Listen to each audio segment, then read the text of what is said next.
a Constituição Federal. Ok? Entenderam a competência da DIN? Não é fácil?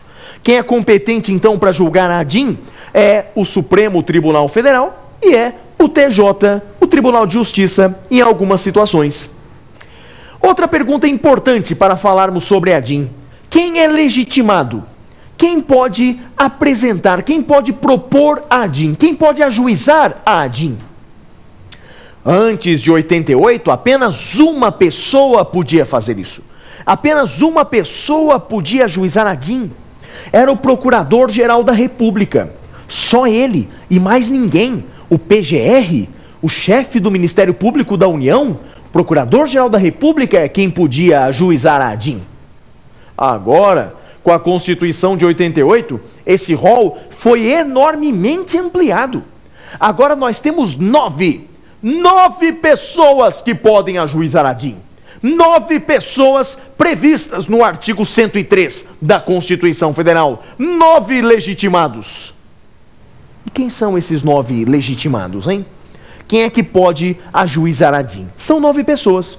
Vamos falar dos 9. O Presidente da República. O Presidente da República pode ajuizar a DIN. E olha que bacana, não importa se o Presidente da República sancionou ou não aquela lei. Mesmo que o Presidente tenha sancionado aquela lei, concordando com ela, ele poderá ajuizar a DIN depois, entendendo que a lei é inconstitucional.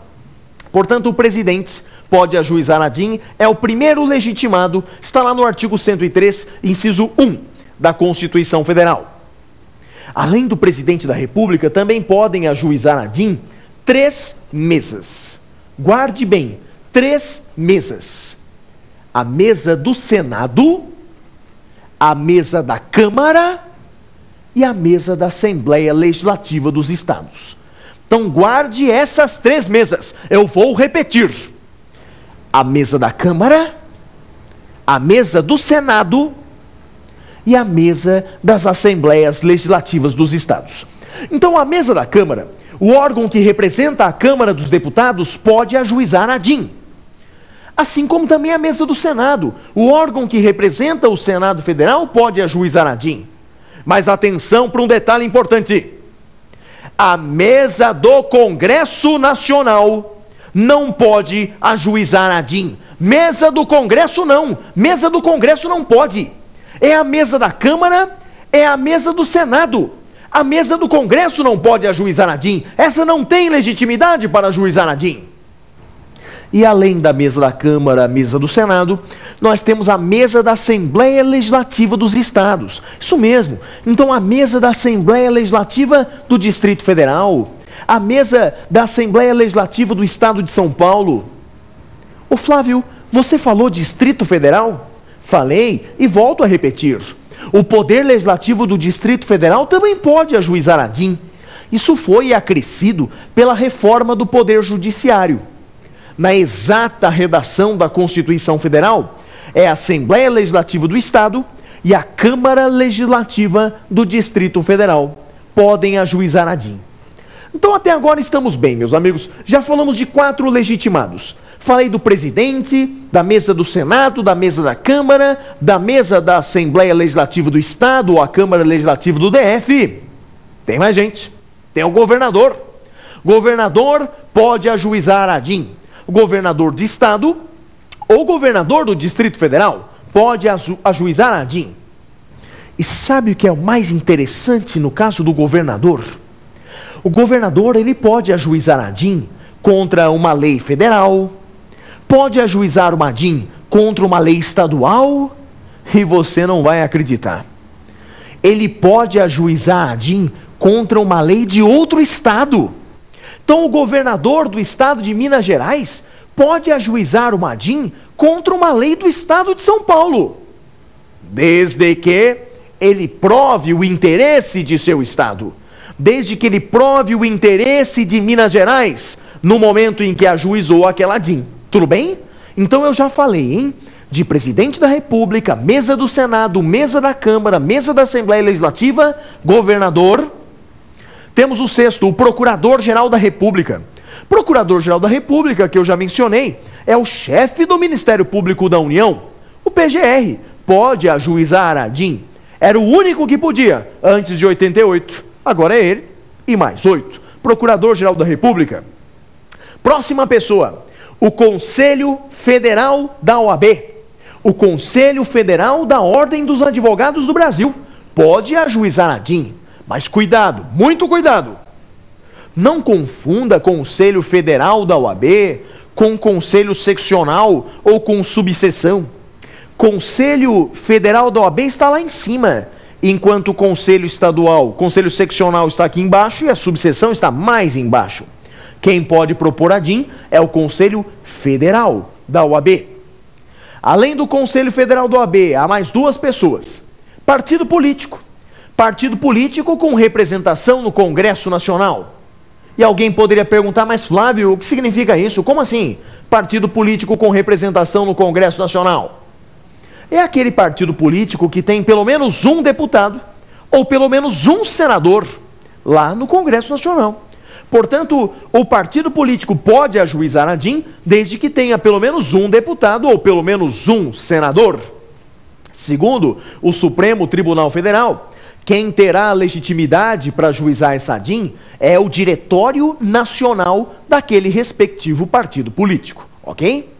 Já falei de 8 pessoas que podem ajuizar a DIN. Falta a última.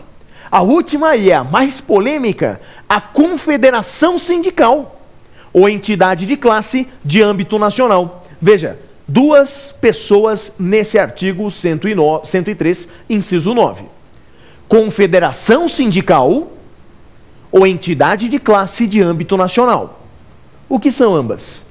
Primeiramente, a confederação sindical nada mais é do que a união entre várias federações de uma determinada classe profissional, não é verdade? A união entre várias federações sindicais. O Supremo Tribunal Federal exige que a confederação sindical consista na união de pelo menos 3 federações em 3 estados. Então lembre bem desse detalhe, lembre bem desse número. 3 federações em pelo menos 3 estados. Assim é composta a confederação sindical. E o que é entidade de classe de âmbito nacional? Ora, é uma entidade que representa uma determinada classe profissional em todo o país. Repito, classe profissional. O Supremo Tribunal Federal já disse que a UNE, União Nacional dos Estudantes, não pode ajuizar uma DIN, pois não se refere a uma classe profissional, a uma classe trabalhadora. Então a UNE não pode ajuizar a DIN. Entidade de classe trabalhadora de âmbito nacional, Bacana, meus amigos, o Supremo tem dito que essa entidade de classe só poderá ajuizar a DIN se tiver associados em pelo menos 9 estados. Pelo menos 9 estados. Esse é um detalhe na jurisprudência do Supremo, que fez uma analogia com a lei orgânica dos partidos políticos e disse então que para uma associação ser uma entidade de classe de âmbito nacional, deve ter associados em pelo menos 9 estados da federação. Tudo bem? Falei para vocês então sobre o conceito da DIN, falei sobre a competência da DIN, acabo de falar dos legitimados da DIN. Próxima pergunta. O que pode ser objeto de uma DIN? O que pode ser atacado por uma DIN? Bem, meus amigos, segundo o artigo 102 da Constituição Federal, pode ser objeto de uma DIN, pode ser atacado por uma DIN, leis ou atos normativos. Portanto, uma lei ordinária pode ser atacada por uma DIN. Por exemplo, essa lei paulista, que proíbe o uso do cigarro em ambientes fechados. Particularmente, essa lei é constitucional ou inconstitucional? Ela fere o direito de ir e vir? Parece-me que não. Ninguém está proibido de sair ou de entrar desses prédios nos quais é proibido o cigarro. Você pode ali ficar, só não pode ficar ali fumando. Fere o princípio da igualdade, de que todos são iguais perante a lei, e eu sou fumante, tenho o direito de ficar naquele ambiente fechado? Fere o princípio da igualdade? A igualdade entre os fumantes e os não fumantes? Honestamente, me parece que não fere o princípio da igualdade. Me parece que essa lei é constitucional. Até